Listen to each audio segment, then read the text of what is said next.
ইয়া আইয়ুহাল্লাযীনা আমানু কুতিবা আলাইকুমুস সিয়াম কামা কুতিবা আলাল্লাযীনা মিন ক্বাবলিকুম লাআল্লাকুম তাত্তাকুন।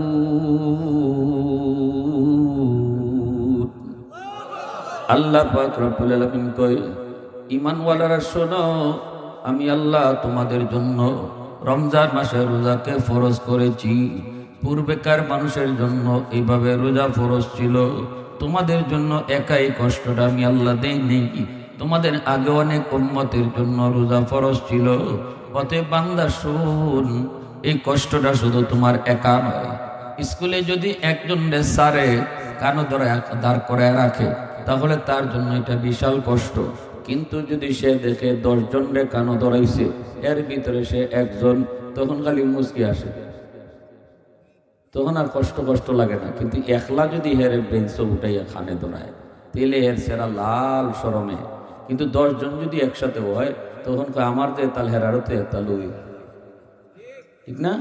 তো এই জন্য আল্লাহ এটা বালা বুঝুই না। আমরা যে কি জাত মন, এটা আল্লাহ বালা বুঝি না। এই জন্য আল্লাহ বান্দা, রোজা যে তোর উপরে ফরজ করছি, এটা তোমার একলা না, তোমার আগে যারা অনেক আইছিল দুনিয়ায়, আরো উম্মত, এরার উপরে রোজা ফরজ আছে। আল্লাহ আমরা সান্ত্বনা দিতেছি, সুবহানাল্লাহ।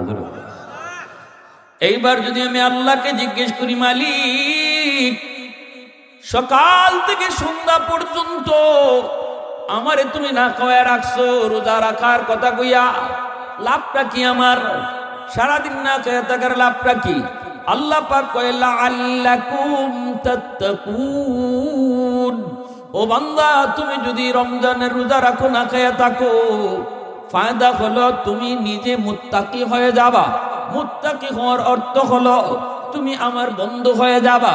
মুত্তাকি হওয়ার অর্থ হলো আমি আল্লাহর ওলি হয়ে যাবা। মুত্তাকি হওয়ার অর্থ হলো তুমি ভুল পথ চাইরা জান্নাতের পথ পাই যাইবা। যদি তুমি রমজান মাসে রোজা রাখো আর রোজার হক তুমি আদায় করো, তুমি কেরেম খেলা রোজা নষ্ট করো না, লুড্ডু খেলা রোজা নষ্ট করো না। না না, রোজার হালতে তুমি গান বাজনা শুই না, তোমার রোজাটারে নষ্ট করো না। রোজাটারে তুমি যদি সংরক্ষণ করে রাখতে পারো, গান বাজনা তুমি না শোনো, লুড্ডু খেলার সময় পার না করো, ক্যারেম বোর্ড খেলার সময় তুমি পার না করো, ভালো লাগতেছে না, তুমি এবার একটু ঘুমায় থাকো, অসুবিধা নেই। রোজার হালতে ঘুমায় থাকলেও সওয়াব। আল্লাহু আকবার। কিন্তু ক্যারেম বোর্ড খেলা, লুড্ডু খেলা আর মোবাইল দেখার সময় ব্যয় করলে রোজা তোমার নষ্ট হয়। রোজা তোমার নষ্ট হয়, রোজার পরিপূর্ণ হক আদায় হয় না। মনে রাখো যুবক, এইভাবে যদি তুমি রোজাটা রাখতে পারো, তেলাওয়াত করতেছো, নামাজ পড়ছো, কোরআন তেলাওয়াত করো, তেলাওয়াত করো, কারণ রমজান মাস হলো কোরআন তেলাওয়াতের মাস। রমজান মাসে কোরআন নাজিল হয়েছে, ঠিক না? কোরআন তেলাওয়াতকারীর কি দাম! মুসা নবী কয়, মালিক, ও মালিক, আমি তোর পাহাড়ে তোমার সাথে কথা বলি, আমি ছাড়া আর কেউ কি তোমার লগে কথা বলবো নি? আল্লাহ কয়, আমার বন্ধুর উম্মত মুহাম্মদুর রাসূলুল্লাহর উম্মত, এরাও আমার লগে কথা কইব। মুসা নবী কয়, মালিক কেমনে? আল্লাহ পাক রব্বুল আলামিন কয়, তুমি আমার সাথে কথা বলো, মাঝখানে পর্দা আছে, কিন্তু আমার বন্ধুর উম্মত, উম্মতে মুহাম্মদ, ওরা যখন কথা কইব মাঝখানে কোনো পর্দা থাকবে না। এইবার মুসা নবী কয়, মালিক, বুঝলাম, এই উম্মত তোমার লগে কথা কইব, কিন্তু কেমনে একটু জানতে মন চাই গো। আমি তো তোর পাহাড়ে আসি, কিন্তু ওরা কোন পাহাড়ে যাইব, কোন পর্বতে যায় কথা কইব? আল্লাহ কয়, ওরা কোন পাহাড়ে পর্বতে আসতে হবে না। আমার বন্ধুর উম্মত যখনই নামাজে দাঁড়াইব, তখনই আমার সাথে তার কথা শুরু হয়ে যাইব। তাহলে 5 ওয়াক্ত নামাজ যে পড়ে, সে 5 বার আল্লাহর সাথে কথা কয়, সুবহানাল্লাহ। দিনও সে 5 বার আল্লাহর সাথে কথা কয়। এইবার আল্লাহ পাক বলেন, ও মুসা, জানোনি নামাজি আমার সাথে কথা কয়, কিন্তু আমি আল্লাহ কার লগে কথা কই? মুসা নবী কয়, মালিক, একটু জানতে মন চায়। এইবার আল্লাহ বলেন, আমার কোন বান্দা যখন কোরআন তেলাওয়াত করে গো, তখন আমি নিজে তার লগে কথা কই। নামাজি কথা কয় আল্লাহর লগে, আর আল্লাহ কথা কয় কোরআন তেলাওয়াতকারীর লগে, সুবহানাল্লাহ। তাহলে রমজান মাসটা আমরা কেমনে কাটাইতাম? ওহিদু গল্প করে না, কোরআন তেলাওয়াত করে। হ্যাঁ, যারা পারি না ইমাম সাহেবরে কইতাম, হুজুর রমজান মাসটা আমরা একটু কোরআন শরীফ শিখাই নি, আপনি জোরে ফোরে আমরা টাইম দেবো না। যুবক যারা আসো অনুরোধ করে বলি, তোমরা ইমাম সাহেবকে দরবায়, ইমাম সাহেব কেন কইতা, ইমাম সাহেবকে কইবা, হুজুর আমরা সময় দেবো, জোরের নামাজের পরে হোক আসরের নামাজের পরে হোক, আমরা আধা ঘন্টা টাইম আপনি দেন, আমরা কোরআন শিখতাম। পারতাম না ইনশাল্লাহ? পারতাম না ইনশাল্লাহ? যারা পারেন তারাও সহি শুদ্ধ করে শিখতা। রমজান মাসে ইমাম সাহেবকে আপনারা কইতা যে আমার আধা ঘন্টা টাইম দিন, হুজুর আপনার আধা ঘন্টা টাইম দিবা, পুরা মাসটা আপনি কোরআন শিক্ষার মধ্যে কাটাইলা, আপনি তালেবে এলিম কইলা। আল্লাহ কইন আমার এই বান্দার লগে আমি নিজে কথা কই, সুবহানাল্লাহ। ইয়া আইয়ুহাল্লাযীনা আমানু কুতিবা আলাইকুমুস সিয়াম। আল্লাহ পাক রব্বুল আলামিন কই বান্দা শুন, কেন তুই রোজা রাখবি জানো নি? রোজা রাখার দ্বারা তুমি আমার বন্ধু হবা, অলি হবা। মুত্তাকি যে সে আল্লাহর অলি কেমনে? কই আল্লাহ অন্য আয়াতের মধ্যে বলে, ইন আউলিয়াউহু ইল্লাল মুত্তাকুন। আল্লাহ বলে যারা মুত্তাকি তারা হলো আমার ওলি, মুত্তাকি যারা তারা হলো আমার বন্ধু। ওলি শব্দের বাংলা অর্থ হলো বন্ধু। অতএব রমজান মাস আসছে আমারে আল্লাহ পাকের বন্ধু বানানোর জন্য, রমজান আইছে আমারে আপনারে আল্লাহ পাকের ওলি বানানোর জন্য। মুত্তাকি হওয়ার অর্থই হলো আল্লাহ পাকের ওলি হয়ে যাওয়া। আল্লাহ পাকের ওলি শব্দের অর্থ কি? ওলি শব্দের অর্থ হলো বন্ধু। আর ওলি কে হয়? যে আল্লাহরে খুশি করে। রমজানের রোজা রাখার দ্বারা আল্লাহরে খুশি করা হয়, এজন্যই সে আল্লাহর ওলি হয়। আবার বাপ মারে খুশি রাখার দ্বারাও বান্দা আল্লাহরে খুশি রাখতে পারে, ঠিক না? রমজান মাসে তুমি বালা বালা ইফতার খাইলাই, কিন্তু মার খবর নিলাই না, বাবার খবর নিলাই না, প্রতিবেশীর খবর নিলাই না, এতে আল্লাহ খুশি হতো? আল্লাহ খুশি হতো না। বাপ মারে খুশি করার দ্বারা আল্লাহরে খুশি করা যায়, এটা আল্লাহ রসুল বলেছেন। আল্লাহ বলে বন্ধু তুমি জানায় দাও, রাদার রব্বি ফি রাদাল ওয়ালিদাইন ওয়া সাখাতুর রব্বি ফি সাখাতিল ওয়ালিদাইন। যেই সন্তানের উপরে তার বাপ মা রাজি, আমি আল্লাহ তার উপরে রাজি। আর যেই সন্তানের উপরে তার বাপ মা নারাজ, আমি আল্লাহ তার উপরে নারাজ। এইবার যদি তুমি আল্লাহরে খুশি করতে চাও, তাহলে বান্দা শোনো, বাপ মারে খুশি রাইখো। বাপ মার কথা মতো তুমি চইল। বাপ মা কি খাইলো না খাইলো খোঁজ নিও। নিজে ভালো কিছু খাইতে যাওয়ার আগেই মার খবর লইও, বাবার খবর লইও। খালি কমলা কিনা যদি মারে খাওয়াও, দেখবা মার দিল খুশি, বাবার দিল খুশি। আল্লাহ কয় বান্দা তুই তো মারে খুশি করলি না, মারে খুশি করার লগে লগে আমি আল্লাহরে তুই খুশি করে নিস। অতি যুবক, আল্লাহ যদি তোমার উপর খুশি থাকে, দুনিয়ার 1 নম্বর ফায়দা, বাপ মার দোয়া যেই সন্তানের পিছনে আছে তার 1 নম্বর ফায়দা, আল্লাহ হায়াতের ভিতরে আল্লাহ বরকত বাড়ায় দেয়। হায়াতের ভিতরে এই সন্তানের বরকত বাড়ায় দেয়। কেমনে বাড়ায় দেয়? টাটা তার উপরে পড়ার কথা, অ্যাক্সিডেন্ট তার হওয়ার কথা, কিন্তু বাপ মার খুশি রেখে যদি তুমি দুনিয়াতে চলতে পারো, ওই বাপ মার দিলের দোয়ার কারণে আল্লাহ পাক তোমার বিপদটারে মাথার উপর থেকে কেটে দিবে। প্রশংসা করব কার? একটু জোরে কও না কার? আরো জোরে কও না কার? वहदत की हिफाजत नहीं बेकुव्वत बाजो, वहदत की हिफाजत नहीं बेकुव्वत बाजो, आती नहीं कुछ कमी हाक़ल खुदा दा, आती नहीं कुछ कमी हाक़ल खुदा दा। ऐ मर्द खुदा तुझको कुव्वत नहीं हासिल, जा बैठ किसी गार में अल्लाह को करिया, जा बैठ किसी गार में अल्लाह को करिया।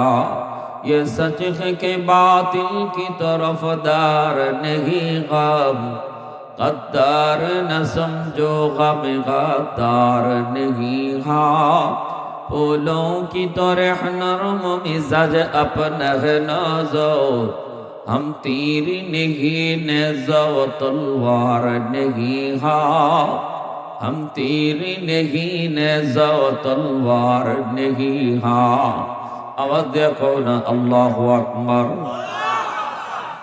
ভাইরা বন্ধুরা জন্য বলতেছিলাম যুবক মা বাবারে খুশি করলে কারে খুশি রাখা যায় বাপ মা খুশি থাকলে কে খুশি আর বাপ মা খুশি থাকলে দুনিয়ার এক নাম্বার লাভ হলো তোমার হায়াতের ভিতরে বরকত বাড়ায় দিব কে হাওরে বন্ধুরে বের হয়েছো ঠাডা পড়তেছে জিলকি হইতেছে কত মানুষ ঠাডা কইরা মারা যায় যুবক রাসূল বলেন যদি তোমার মার দোয়া থাকে বাবার দোয়া থাকে ওই হাওর থেকে আল্লাহ তোমার নিরাপদে বাড়ি পৌঁছায় দিব রাস্তাঘাটে বের হয়েছো গাড়ি ঘোড়ার অ্যাক্সিডেন্টে কত যুবকের মৃত্যু হয় বাপ মার দোয়া নিয়ে বের হয়েছো নিরাপদে আল্লাহ আবার তোমারে ঘরে ফিরে দিব এই হলো এক নম্বর ফায়দা দুই নম্বর ফায়দা হলো রিজিকের ভিতরে আল্লাহ বরকত বাড়ায় দিবে ইনকাম তোমার কম ছোট তুমি ব্যবসা করো কিন্তু ইনকামের ভিতরে বরকত বাড়ায় দিবেন আল্লাহ যদি মার দোয়া থাকে বাবার দোয়া থাকে বাপ মারে খুশি রাইকা যদি তুমি চলো বাপ মার সাথে যদি তুমি রাগা চোখ লাল কইরা কথা না কও তাদেরকে যদি তুমি না খাওয়াও তাদেরকে যদি তুমি রাইকা নিজের পাশে রাখো বাপ মারে যদি তুমি সবসময় সম্মান করো মায়ার নজরে যদি তুমি তাকাও চোখ লাল করে যদি না তাকাও কিরিমিরি খায়া যদি কথা না কও ধমক দিয়া যদি কথা না কও তাহলে আল্লাহ পাক রব্বুল আলামিন দুই নম্বর দুনিয়াতে তোমার ফায়দা রিজিক তোমার যদি ইনকাম যদি তোমার কম হয় তবু এই কম ইনকামের ভিতরে আল্লাহ বরকত বাড়ায় দিবে মুসা আলাইহিস সালাম একদিন কয় মালিক জান্নাতে আমার বন্ধু কে হবে কইবানি আল্লাহ কয় মুসা যাও বাজারের একজন কসাই হলো জান্নাতে তোমার বন্ধু মুসা নবী কয় মালিক কসাই আমার বন্ধু হয় আবার কেমনে আমলটা কি তার আল্লাহ পাক রব্বুল আলামিন কয় মুসা আমলটা আমি আল্লাহ কইমু না তুমি যা আমলটা বের করো মুসা নবী তিনি ঘর থেকে বের হয়েছেন আমলটা খোঁজার জন্য খুঁজতে খুঁজতে যে লোকটারে বের করলেন এরপরে বলতেছেন ভাই আজ রাত আমি আপনার বাড়িতে মেহমান হব মুসাফির মুসা নবী নিজের পরিচয় তারে দিলেন না সে মুসা নবীর নাম জানে কিন্তু নবীরে কোনোদিন দেখছে না নবীরে কোনোদিন কয় ঠিক আছে ভাই আপনি আমার বাড়িতে মেহমান হবেন চলেন এইবার মুসা নবী তার বাড়িতে মেহমান হইতে গেলেন মুসা নবীর উদ্দেশ্য ছিল রাতের অন্ধকারে সে হয়তো আল্লাহর কদমে সেজদা দিয়ে আল্লাহরে খুশি করে সবাই যখন ঘুমায় পড়ে তখন কিছু মানুষ আল্লাহর প্রেমে তারা ঘুম থেকে উঠে ওই মানুষগুলাকে আল্লাহ পাক বড় মায়া করে পছন্দ করে এরা ওই টাইমে আল্লাহর ওলির খাতায় নাম উঠায় এজন্য ওলি আল্লাহ যারা এরা কখনো তাহাজ্জুদ মিস করে না গভীর রাতে আল্লাহরে ডাকা তারা মিস দেয় না সব মানুষ যখন ঘুমায় থাকে কিছু মানুষ ঘুম থেকে ওইটা যখন আল্লাহরে ডাকে এই মানুষগুলা আল্লাহর কাছে ওলি হয়ে যায় সুবহানাল্লাহ তাহাজ্জুদের আমল মানুষকে আল্লাহর ওলি বানায় দেয় হাকিমুল ইসলাম কুতবুল আলম সৈয়দ হুসাইন আহমদ মাদানী রাহমাতুল্লাহি আলাইহি তাহাজ্জুদের সময় তিনি আমল করতেন জিকির করতেন ওনার জিকিরের সাথে শুধু মানব দানব না এমনকি ঘরের চৌকাঠ পর্যন্ত ঘরের দেওয়াল পর্যন্ত জিকিরে শামিল হয়ে যাইত কুতবুল আলম সৈয়দ হুসাইন আহমদ মাদানী রাহমাতুল্লাহি আলাইহি তিনি একদিন গঙ্গু ভারতের গঙ্গু একটা এলাকায় এক বাড়িতে তিনি ঘুমাইছেন ওই বাড়িতে ঘুমাইছেন যেই ঘরটাতে ঘুমাইছেন গভীর আল্লাহর ওলি তিনি তাহাজ্জুদের নামাজ পড়ে জিকিরে বইছেন আর ওই পাশ দিয়ে একজন মানুষ যাইতেছে এই মানুষটা হঠাৎ করে দেখে ঘর থেকে জিকিরের আওয়াজ লোকটা তখন একটু কান খাড়া করে দেখে একজন মানুষের আওয়াজ শোনা যায় না অসংখ্য অগণিত মানুষের আওয়াজ শোনা যায় এইবার সে ভয় পেয়ে গেল এবার সে আবার লক্ষ্য করে দেখে শুধু মানুষের আওয়াজ নয় এমনকি ঘরের প্রতিটা ইটের কণাটাও জিকিরে শামিল হয়ে গেছে আজকার মধ্যে দাঁড়ায় রইল কে সে এই মানুষটাকে তার একটু দেখবো। ফজরের সময় আল্লাহর ওলি যখন দরজা খুলে বের হবেন, তখন সে দেখেই আল্লাহর ওলিকে চিনে ফেলেছে। কুতবুল আলম সাইদ হুসাইন আহমদ মাদানী রহমতুল্লাহি আলাইহি, ইনিও তারে দেখে চিনে ফেলেছেন। টান দিয়া তারে বুকে নিয়ে জড়ায় ধরে বলতেছেন, বাবা যা দেখছো দেখছো, কারো কাছে তুমি বলবা না। এই এই কোনার মধ্যে কি কথা, কি করো?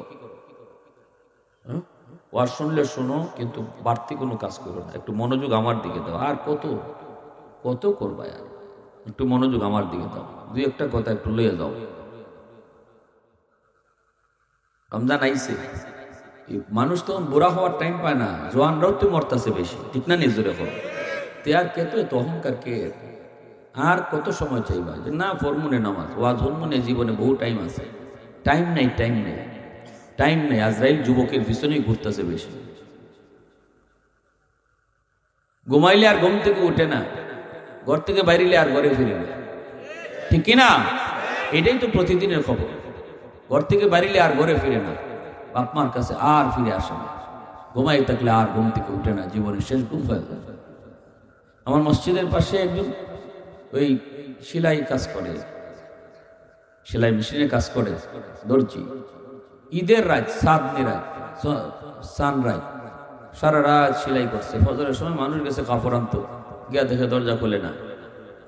দরজা ভাঙছে, ভাঙ্গিয়া দেখে মোবাইলে একটার পর একটা গান বাজতেছে ঠিকই, কিন্তু লাশটা পড়ে দিছে।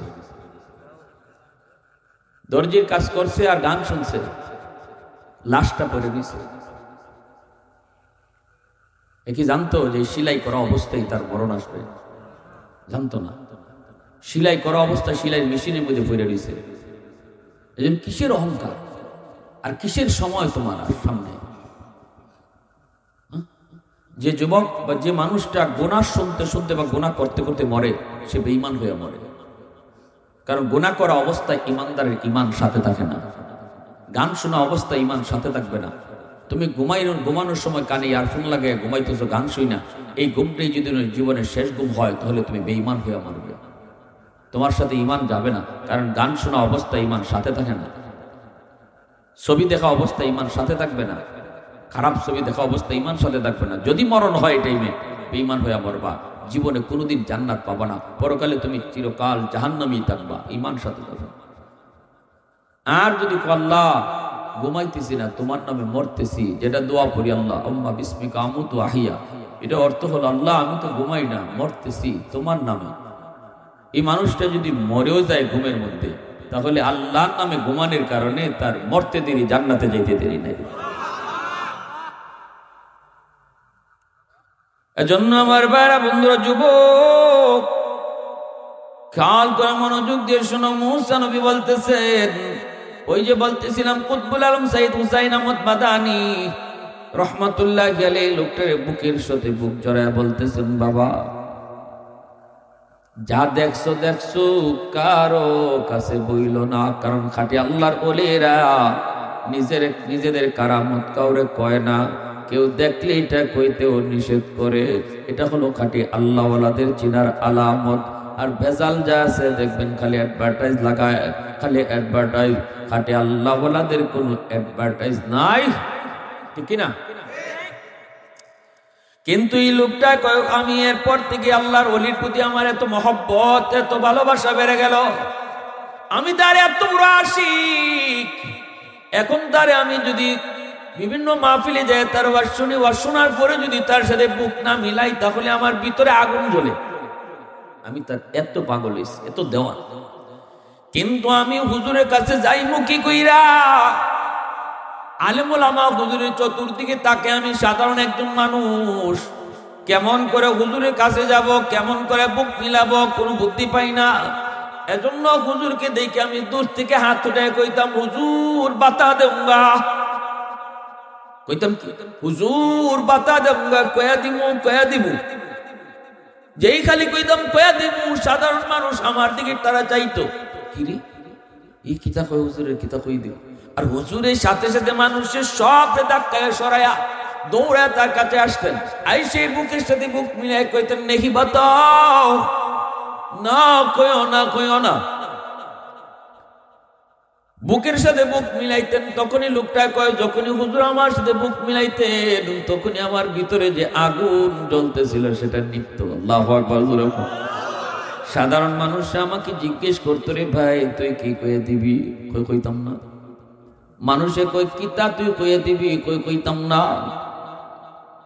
কস না তুই কিতা দেখছো তো হুজুরের এমন, হুজুরে দেখলি খালি কয়ে দিব, আর হুজুরে দৌড় দেয় তোর সাথে বুক মিলাই, এরপরে তুই খুশি হয়ে যাস গা। কিতা দেখছো রে ভাই, আর কিতা কয়ে দিবে একটু কনা? কইতাম না। এটা আরেক বিপদ। হুজুর যেদিন মারা গেছেন এই দিন মানুষে কয় এখন কইবি না, কয় এখন কইব না। কিতা হুজুরে আমার কইসলা, আমার যতদিন দুনিয়া আছে আমার এই কথা কেউ কইও না, দুনিয়া না থাকলে কইও। তখন সে বাঙ্গাই কইছে। আমি একদিন গঙ্গোর একটা এলাকা দিয়া রাত 3টা বাজে যাই, তখন দেখি ঘরের মধ্যে জিকিরের আওয়াজ, অসংখ্য মানুষের আওয়াজ। এর পরে কান লাগাইয়া দেখি প্রতিটা ইট থেকে জিকিরের আওয়াজ হইতেছে। তখন হুজুর বাইরে শুন পরে আমি চিনছি ইনি কেডা। হুজুরে ওই সময় আমার বুকের সাথে জড়াইয়া কইসলা, যা দেখছো দেখছো কেউ কইও না। সুবহানাল্লাহ। ওই জন্য আমি আর কইতাম না। কিন্তু এরপর থেকে হুজুরের প্রতি আমার এত মহব্বত বাড়ছে, এত সম্মান বাড়ছে। হুজুরের সাথে বুক কিনে আমি মিলাইলে আমার ভিতরে আগুন নিবে না। এজন্য আমি হুজুরের সাথে বুক মিলাইতাম কেমনে বুদ্ধি পাই না। তোমরা তো এমন ভাবে হুজুরের বিরা ধরো, আমার মতো সাধারণ মানুষ গিয়া যদি কই আমি হুজুরের সাথে একটু বুক মিলাইতাম, আমার চান্সই দিতে না তোমরা। এই জন্য বুদ্ধি বাইর করছি, দূর থেকে কইতাম। আমি যাইতাম না হুজুরে আনবো। সুবহানাল্লাহ। হুজুর আমি ঠেললে যাইতাম কে লাগে, হুজুর আইবা ওই বুদ্ধি বাইর করবো, হুজুর কয়ে দিব, আর হুজুর দৌড়ে কইটা কইও না। সুবহানাল্লাহ। আরো জোরে কও সুবহানাল্লাহ। मैं तालिब मौला हूँ मेरे इश्क निराला, मैं तालिब मौला हूँ मेरे इश्क निराला, है जुमला जहां जिनके तजल्ली से उजाला, है जुमला जहां जिनके तजल्ली से उजाला, मादर दु जहां गैर खुदा यार नदारम, जुजियात खुदा ही चिदिगर कार नदारम, जुजियात खुदा ही चिदिगर कार नदारम। मुसलमाনের আওয়াজে কও আল্লাহু আকবার। মেরে বন্ধু, এজন্য মুসা নবী কয় আমি মনে মনে ভাবতেছি লোকটার মনে হয় তাহাজ্জুদের সময় আল্লাহর কদমে এমন কান্না করে যার কারণে সে জান্নাতে আমার বন্ধু। কিন্তু না না, বাড়িতে ঢুকার পরে দেখলাম ব্যতিক্রম আমল। সে আমলটা হলো বউয়ের রুমেও ঢুকলো না, সন্তানের কাছে আগে গেল না। যেই রুমটার মধ্যে তার মা ঘুমন্ত, বৃদ্ধ মা 100-র উপরে বয়স, কবুতরের বাচ্চার মতো হয়ে গেছে মা বিছানায়, ওই রুমে ঢুইকা মারে যাইয়া মারে কুলে নিয়া মার কপালে চুমু খায়া হাতের মধ্যে যেই খানা নিয়ে আসছে হালুয়া, ওই হালুয়াটা মারে নিজের হাতে তুলায়া তুলায়া খাওয়াইতেছে। এই দৃশ্যটা দেখার পরে আমি বুঝে গেছি কোন কারণে আল্লাহর কাছে সে এত দামি। তখন দেখলাম তার 2টা বাচ্চা বাবার পায়ের পাশে পইরা কান্দে, আর কয় বাবা গো সারাদিন কিছু খাই নাই বাবা, আমাদের পেটের ক্ষুধায় বড় অস্থির, একটু খানা দিবানি বাবা, আর পারি না। তখন সন্তান 2টারে চুমা খায়, কয় বাবা একটু সবর করো, আগে তোমাদের দাদুরে খানা খাওয়া নেই। আমি তখন কইছিলাম ভাইরে এইভাবে তুমি মারে আগে খাওয়াও কতদিন যাবত? কয় 40 বছর যাবত মারে আগে খাওয়াই, এরপরে বউ বাচ্চা নিয়া খায়। মুসা নবী কয় মালিক আমি আমল তো পেয়ে গেছি। আল্লাহু আকবার। তখনই দেখতেছেন মা বিড়বিড় করে তার জন্য কি যেন দোয়া করে। মুসা নবী তারে জিজ্ঞেস করলেন ভাই মা কি দোয়া করে তোমার জন্য? কয় মা 2টা দোয়া করে, একটা দোয়া দুনিয়াতে আর একটা দোয়া আর আখিরাতে। দুনিয়ার দোয়াটা হলো আল্লাহ আমার সন্তানকে তুমি দুনিয়াতে রিজিকের অভাব দিও না। ছোট্ট ব্যবসা করে গরুর গোশত বেচে আল্লাহ এই ছোট্ট ব্যবসার মধ্যে বরকত তুমি বাড়ায় দিও। আমি তো বরকত কি জিনিস পেয়ে গেছি, আমার জীবনে কোনো অভাব নাই, আমি কারো কাছে ঋণী না। দুনিয়াতে আল্লাহ আমারে বড় সুখে জ্বালাইছে মার দোয়ার কারণে। আরেকটা দোয়া মায় করে আখিরাতের জন্য, কিন্তু এই দোয়াটা কেমনে কবুল হবে আমার বুঝে আসে না। আমি বুঝি না এই দোয়াটা আল্লাহ কেমনে কবুল করব। মুসা নবীকে কি দোয়া? কয় মা দোয়া করে আল্লাহ জান্নাতে মূসা নবীর বন্ধু তুমি আমার সন্তানরে বানায়া দিও। এই কথা বলতে মূসা নবী তারে টান দিয়ে বুকের সাথে বুক মিলিয়ে বলতেছে, ভাই আমার বুকে আয়। তোমার মার দ্বিতীয় দোয়াটাও আল্লাহ কবুল করে ফেলছে। কারণ মা বাবার দোয়া আল্লাহর দরবারে সরাসরি কবুল, সরাসরি কবুল। সালাসাতুন দাওয়াতুন মুস্তাজাবাতুন লা শাক্কা ফীহ, দাওয়াতুল মাজলুম ওয়া দাওয়াতুল মুসাফির ওয়া দাওয়াতুল ওয়ালিদ আলা ওয়ালাদিহি।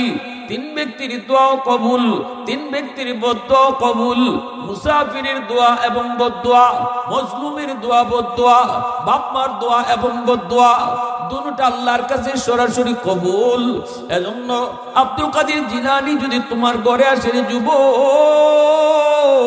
দোয়া কবুল হবে কি হবে না গ্যারান্টি নাই, কিন্তু রাসূল বলে বাপ মার দোয়া কবুল হবে 100% গ্যারান্টি আছে।